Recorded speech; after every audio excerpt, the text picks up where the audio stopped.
Welcome to the After the Show movie podcast, brought to you by your hosts, Ascully and Cidtalk. We're addicted to movies. Are you? Welcome, Cidtalk. Hello, how you doing? Welcome. Welcome. It only seems like yesterday when we did the last podcast to me. It wasn't quite yesterday, but it wasn't that many days ago. We're not waiting a whole week this time because I'm going out of town, and that's not the after the show discussion. But there you go. The before the after the show discussion was pretty much nothing. That's life, kids. Sometimes as a married couple preparing for a podcast, you don't really talk about anything. You just do your own thing. I was doing some research. You come together as one unit to make a podcast. Oh, how romantic. That kind of shit. All right, let's get on with it then, Cidtalk. Get on with it. Let's get on with this fine, show of ours. Aye. It is not the date which is on the screen. It actually is Wednesday, December the 5th. Correct. And is it? No, it's not. It's Thursday, December the 5th. Right. Let's get it right. Yeah, don't ask me these days. I'm all out of whack. It's Thursday, December the 5th. And on After the Show 868, we're looking at a new movie. The new movie is called My Old Ass. It's a 2024 movie. It's out now on Amazon Prime streaming, rated R. Its runtime is 1 hour and 29 minutes.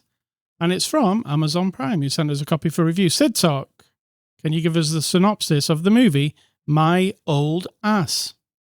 That's a tough one. A young person is confronted with the potential of her future self, giving her a bit of warning about her future life and decisions. It's way better than what I make it sound like. I'll give you one. I'll give you the one off the box. Yes, please. There isn't a box, but I'll give you the one off the screen. A mushroom trip brings free-spirited Elliot face to face with her 39-year-old self. But when Elliot's old ass delivers warnings to her younger self, Elliot realizes she has to rethink everything about her family, life, and love. Yeah. That's it. I mean, I forget about the mushroom part. That was in there. Yeah. There was at least 2 mushroom trips. Correct. So you can, but the genre is science fiction. Yeah, it does say that. So we're not convinced. I'm not convinced it was just a mushroom trip. So in her mushroom trip that she takes with her friends, she envisions or meets up with her 39-year-old self, who gives her a little bit of advice about like paying more attention to her parents, her brothers, the life that she has now, and warns her about not hooking up with a particular person in the future. And our young person, she's very free-spirited and open and, kind of wild and seemingly reckless. Yeah. And as you get to know her brothers and her family, they've all pegged this in her, almost like, yeah, we know you're kind of dangerous for us and you're kind of like, you don't care about us that much. And she's like, yes, I do. But the way she is, her older self is telling her, you need to pay more attention to them because they think you don't. It's a cautionary tale. It is a cautionary tale. Yeah. And I really loved it. So if you're going to ask me how I liked it, I really loved it. I'm going to ask you how you liked it. I loved it. I really loved it. This is like a small independent film, and often I find the small independent films become the best films. Absolutely. Is there a reason for that? I don't know if there's a reason, because there are a lot of high budget and big high profile movies that are also excellent. Yeah, but they're I think it's always down to the group of people making the art. Yes. And if in that moment having less money and less resources means that you become more resourceful and that you focus on what matters, which is be the performances and the story. Yeah. If that's what's pushing you there, if somebody threw a bunch of money at you and you're the kind of person to then not focus on the people, no, then that's your problem, not the money's problem, right? That's your fault. So I just think it's a matter of the combination of the production team what they want to do. What's their goal with their art? And that art is this movie and a story that comes together really good. It all takes place in this one location, really. It's on a lake. They live on a lake. I'm not sure where it was. Did it ever say where it was? Well, they're growing cranberries, family, so you have to kind of glean from that, but I don't know. Yeah, the family make cranberries, which was interesting because I knew nothing about cranberries. And they grow them. Yeah, but I had this weird, I was like, why are they stood in water? Cranberries grow in water? I had that. Yeah, clearly you've never seen the commercials. Never seen it. For cranberry juice. That's the only thing I know about cranberries. So I took away from this film, holy shit, cranberries grow under the water. They grow in water, and then they flood it, and then they come to the top, and then you harvest them off the top. That's all I only know from commercials, so I'm not an expert. But oh, I thought you were the expert. I'm not. Yeah, so this had a bit of everything. It was funny. It was pretty sharp, the script, I thought. Yes. Modern. It had like a lot of modern stuff in it, but not over the top. You get what I mean by that? Like the lingo of the girls talking. Yes. I did. Was like, yep, I did pick up on that. I was like, I'm not a young person, and these young people are talking. Now I know I'm old. I am the old ass because I identify that I don't know the lingo. They are saying words I have never heard in that way. So that's where I felt old. But they were easy to deal with. It was just a few teenagers, right? It wasn't like it wasn't mean-spirited. I like that.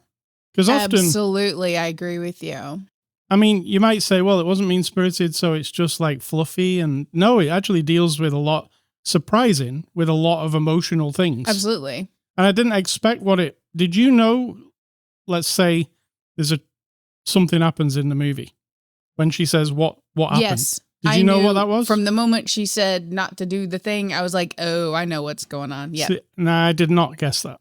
I was thinking, well, let's just say. Not that. Yeah. So her old self, 39-year-old self, tells the younger girl not to get involved with a guy called Chad. And she says, Chad? I don't know a Chad. She says, well, just if you meet a Chad, steer clear, run away. Yeah.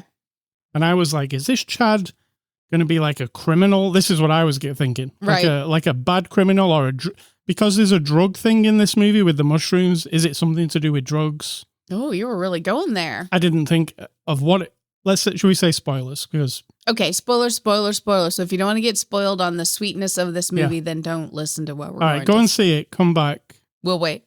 You're back now, right? You saw it. It was very quick. All right, so the secret with Chad is going to die. The old self has seen Chad die. I didn't know it was that. Yeah, because the young self is like, why shouldn't I hook up with him? He's awesome. I think I'm falling in love with him. And she's like, what does he do? And she's like, he dies. Yeah, there's nothing wrong with Chad. He's a very nice person. But what's the real lesson here? It's better to have loved and lost than never to have loved it spells it right out, doesn't it? Yeah. They say those words, I think. I don't think so, but I was looking for it. Pretty close. Yeah, if you don't actually do it, if you avoid something because well. Yes, yeah, that lesson that she's talking about is when you're young, you take chances. Right. So even telling her that in the future she's going to lose Chad, that her heart still tells her to do it. Now her older self wouldn't. And so the younger self teaches the older self, the reason we live our lives is because we're young and dumb. Like, we wouldn't do anything if we were afraid of everything. Once you get older and you're afraid and you've learned, quote unquote, lessons, you won't do anything. And that's not completely wrong. So I feel like I live my life that way too. So I identified with this person. Yeah.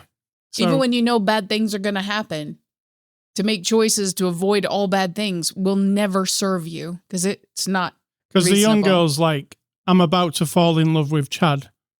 And I like the way it feels. And I know what you've told me about him, it doesn't matter because I can still be with him for a while. Correct. This movie doesn't say exactly when Chad is going to die. Chad might die when. Yeah, we don't see any of the actual future. What I like too is that there's hints of troubles in the future. Very subtle hints. Did you notice that?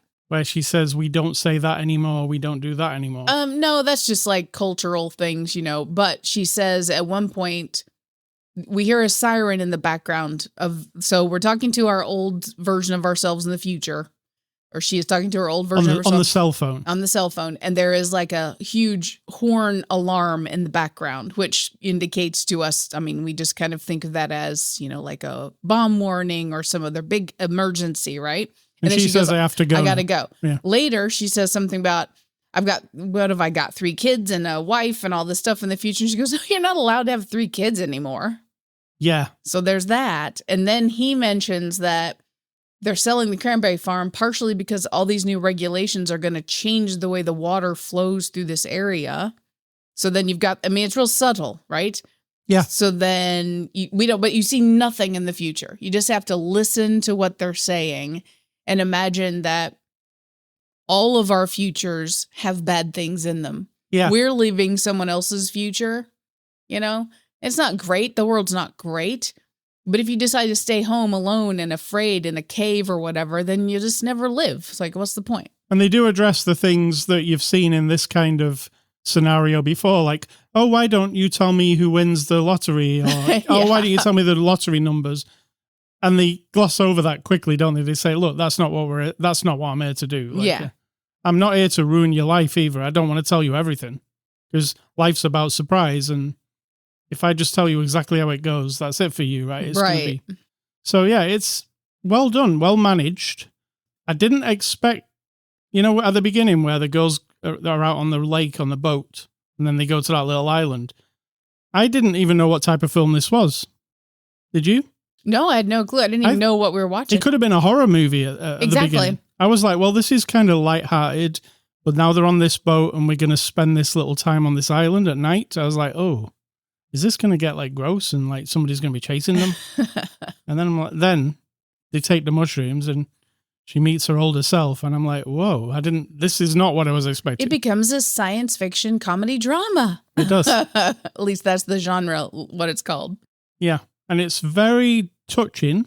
Did you cry? You did cry, didn't you? I did cry, but also, if you haven't been listening to our podcast for a long time or ever listened, only a month ago, my mother passed away. So anything that kind of reminds me of like, oh yeah, you should, because of course there's parts where she's like, you need to hang out with mom more. And I'm like, well, I did that. So that's good. I have no regrets about my mother-daughter relationship, but that got to me, of course, because it's true. Because this girl in the movie's like, I hung out with mom for 30 minutes the other day, and she talked about hummingbirds the entire time. It was lame. Yeah, and she's like, well, I was being kind to just sit there and listen to her. And the older version's like, no, that was sweet. You should do that more. You should go and sit with mom. And she's like, oh. And it is, like when we're young, when she says like all people who are, how old was she? 18? Yes. All 18-year-olds are idiots.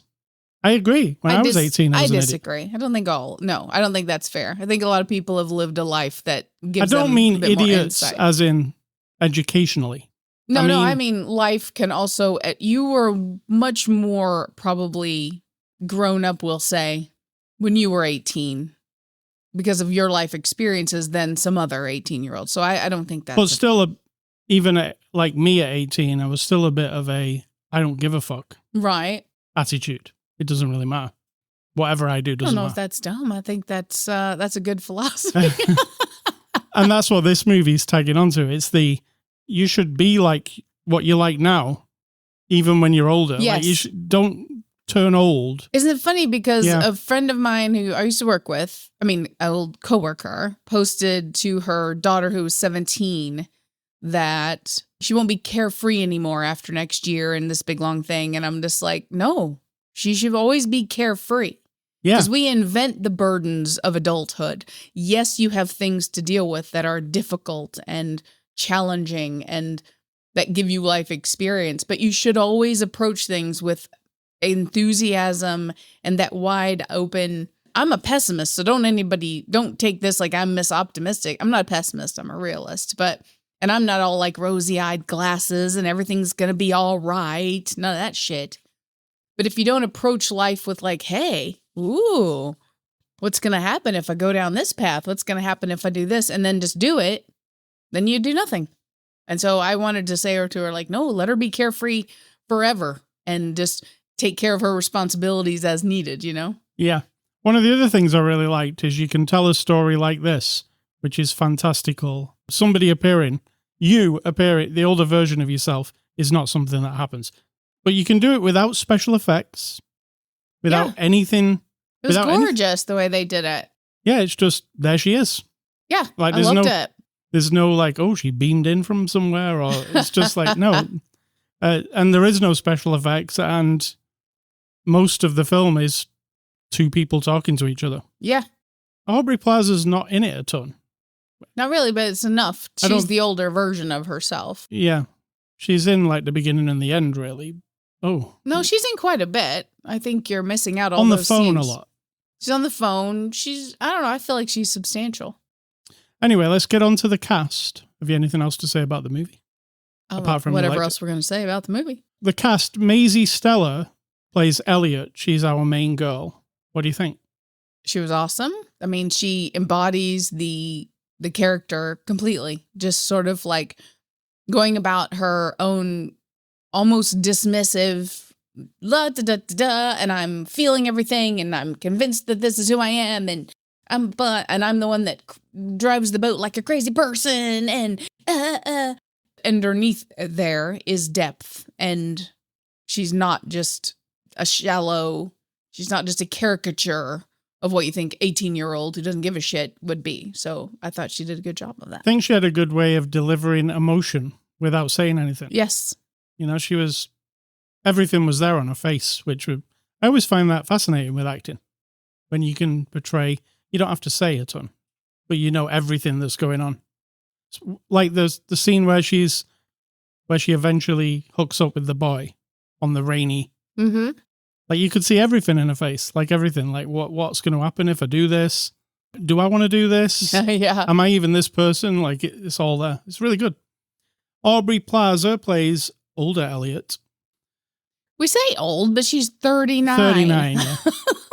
Which seems but to really an 18-year-old, she's old. To those of us who are not 39 anymore, yeah. Yeah. So what do you reckon? I mean, Aubrey Plaza's known for doing comedy. And this isn't really comedy. It's more drama, I think. There's a bit of drama in there, yeah, because she's trying really hard to tell her younger self, you know, like really trying to save her, I think, is what I don't want you to be hurt. Yeah. So this is what I'm laying out for you. But then realizing herself, the older version, oh, I'm not really that right. She should do what she wants to do. Because getting hurt might be worth it, and I don't say that lightly. I just mean that's sort of part of the lesson of life. Yep. It's not a complicated, it's nothing new what they say in this movie. It's just a different way of delivering it. We've got Percy Hines White as Chad, who I thought was really good. Yeah, really good. He seems supernatural, like, you know, when we first meet him and he's in the water. Yeah. And he's just really charming, like, immediately. Chad, that's what Chad is. He's just charming. And how could you not like him? That's his character, right? Right. Maria Dizier as Mom. We've seen her a million times. I went and looked her up. She's in a lot of stuff. Not even stuff that I've watched a lot, but I've definitely seen her a million times, right? It feels like it, yes. I think I've seen her in something where I really didn't like the character at all. So, right. I mean, that's impactful. Yeah, but she's good here. Again, used sparingly, though. Mm-hmm. And then Alan Golem as Dad. And Dad's also used sparingly. In fact, most of the scenes are the lead Elliot. Like, it's not a ton of... Absolutely. I mean, she meets her brother on the golf course and stuff, but it's a lot of her. It's directed by Megan Park. She directed a movie called The Fallout. Did you see that? I don't think so. Remember the movie Charlie Bartlett? No. We did watch that one, but she appeared in that one as an actress. But this is apart from that movie, this is a second one. What do you think? Directing? I think it's, like I was saying before, the person in charge of this project, which is what a director is, just a big project manager of a big art project, brings out the best or not the best in people. And I think that they did a great job because this is also written I feel all of the people in a real kind of way. And it's Does that sound really hokey? It's written and directed, so yeah, it's more than a project director in it because it's your vision, right? It's your story. It's got to be right, isn't it? If you've written something and you go to direct it, you want to hope. Yeah, yes. you would hope it is right. So, IMDB reviews. What are those? Those are reviews on IMDb.com where you like to read the 1 stars because you find them kind of ridiculous. When you really like a movie, you like to make fun of the people who don't. So let's look at the 1-star people. The first guy says, this movie's for immature people only. Okay, great. I'm not a young adult. I'm an old ass. So I had to give myself a keep an open mind pep talk before seeing this. But my God, there is very little here for me to enjoy. And I've seen a lot of movies, including It's a Wonderful Life. So I've already learned the lessons that this annoying Gen Z version is trying to pass off as novel. Okay, whoever you are, do you know the history of It's a Wonderful Life? Because they also did not invent the idea of teaching you to appreciate the life that you have. So and get as over we said yourself. Earlier, it's a tale as old as time. It has, yes, it's in many, many, many, many, many, many, many, many stories. It's yes. just wrapped up in a different What a way. funny example. Yeah. I've seen It's a Wonderful Life, so I've learned that lesson, and I never want to watch another movie that has that lesson in it. Second guy says, Aubrey Plaza bait and switch. I was really looking forward to watching the movie because Aubrey Plaza was in it. Knowing her unique style of humor and her talent for delivering quirky characters, I thought this movie would be a fun ride. However, I was disappointed because she's only in the film for 10 minutes, which was really frustrating, since her presence is the main reason I tuned in. Well, it's not 10 minutes. No. I mean, you did downplay it a bit, but no. I mean, it might be 10 minutes. I don't know. Maybe he timed it.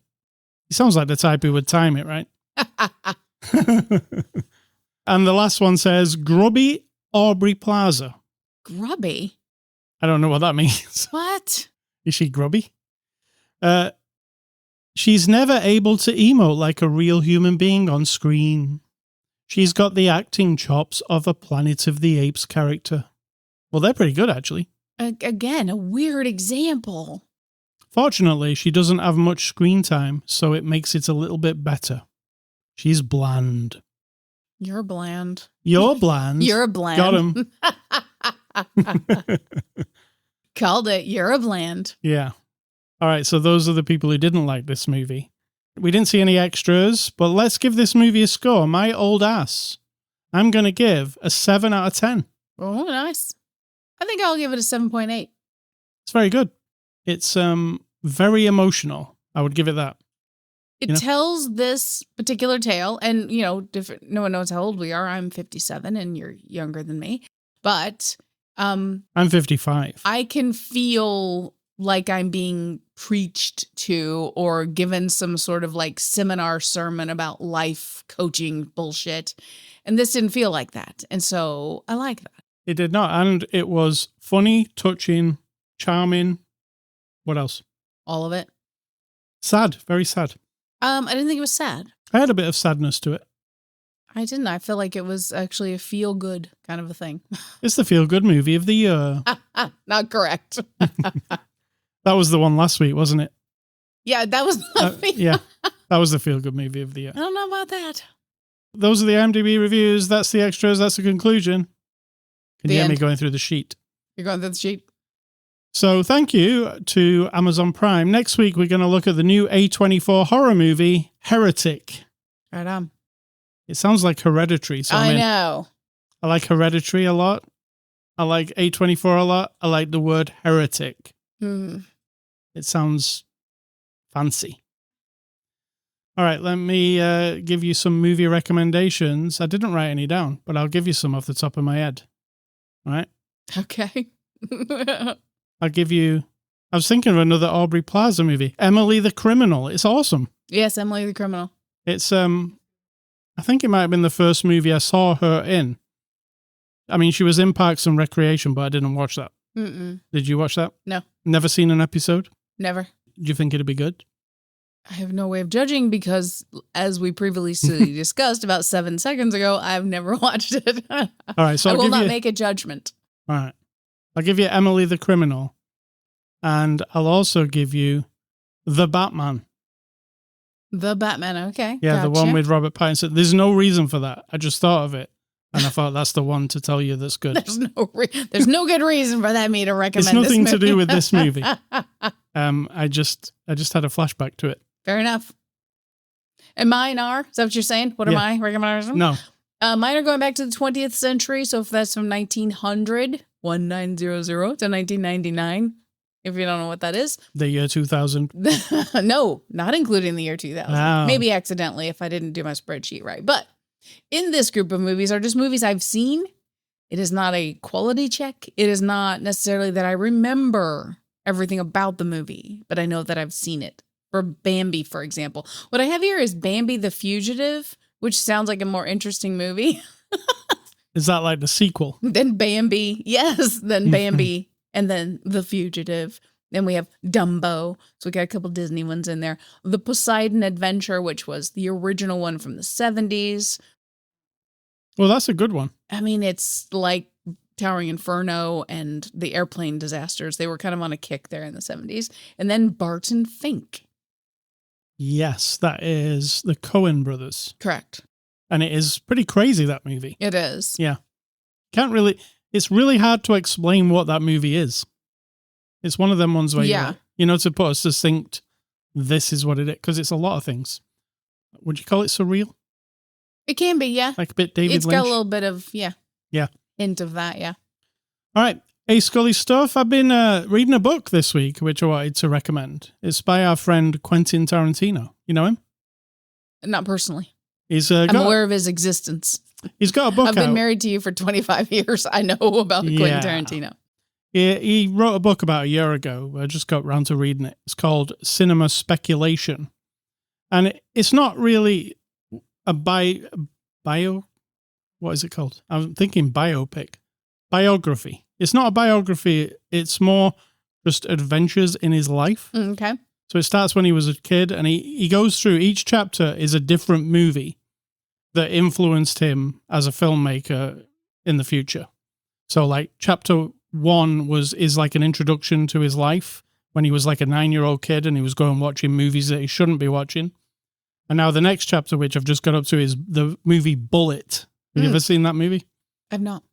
Well, each chapter then after that is a different movie, and it'll be why he was so inspired by that movie and how it helped him make his movies. So it's called Cinema Speculation. I just wanted to mention it. I'm in the middle of reading it. Because you're in love with Quentin Tarantino? I do. I find him fascinating. I really like his work. Paul Thomas Anderson. These are the loves of your life. I understand that I take a third seat to these people. I do love his work. I think whenever a new Quentin movie comes out, it's an event for me. You know? Uh-huh. They don't come out very often, if you think about it. True. I'm looking forward to another one. And the next one is his last one, apparently. But we'll see. He always says that. The 10th one will be his last. He's full of crap. And the Hollywood one was the 9th one. And Kevin Smith was never going to make a follow-up to Clerks. That's right. And we're on what, number 4? Yeah. So that's called Cinema Speculation, and it's really good. I recommend it. If you're interested in film history and he just chats about movies, basically, that he loves. I don't know. I looked at the chapter list at the beginning, and there's a bunch of movies in there, and I'm like, I don't know maybe a third of these movies, but the rest of them I've seen. But I might want to watch those movies after I've read the book. You know, it's a lot of 70s like crazy movies, you know, revenge movies and that kind of stuff. Yeah. So that's that. And I've been playing a game this week called Glitch Hero on Steam. They were kind enough to send me a key for review. This is an interesting game. I'll give you the synopsis of the box. It says, a fatal error has trapped Ada's father inside Codeland.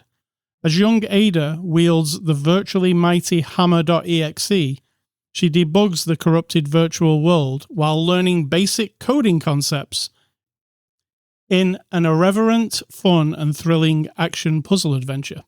It's like a top-down action puzzle game which teaches you the basics of computer coding. Nice. Very nice. Yeah, I thought that was really fun. That's why I asked for a copy. Because, I mean, you're not going to come out of this game and be the top programmer of a game, but you will understand how concepts of code works. Right.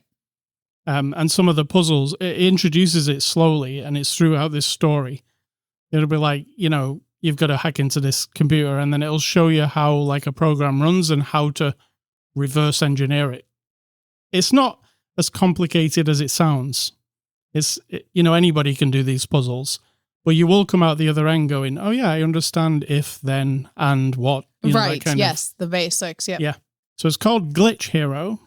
I played it on the Steam Deck. It plays really well on there. It's that kind of game which really, really colorful and, the basic kind of, I would call it 16-bit type graphics. And it only costs $11.99 on Steam. Oh, okay. So, yeah, recommend it. Glitch Hero. Cidtalk, what's for dinner? Well, you're making it. It's all you, man. It's a curry of some kind. It is. Sweet potato and red bell pepper curry. Yeah. Out of a meal box. We've had it before, and it is delicious. We like the meal boxes. Mm-hmm.